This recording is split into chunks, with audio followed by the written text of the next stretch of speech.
চলে এসেছি তোমাদের সাথে কথা বলতে। দেখো এখানে আমি মাছের তেলের পকোড়া করছি, লাল লাল করে ভেজে নিয়েছি। এখানে আমি বেসন, স্বাদ মতো নুন, হলুদ, পেঁয়াজ, ধনেপাতা আর মাছের তেল, চালের গুঁড়ো সব একসাথে মেখে তারপর ছোট ছোট করে এই পকোড়া লাল লাল করে ভেজে নিচ্ছি। ডাল দিয়ে গরম ভাতে ভীষণই ভালো লাগে মাছের তেলের পকোড়া।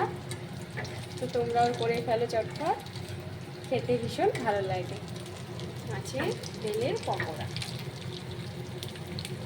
বড় মাছের তেলটা নষ্ট করে লাভ নেই বলো। করে ফেললাম পকোড়া, এখন খেতে হবে।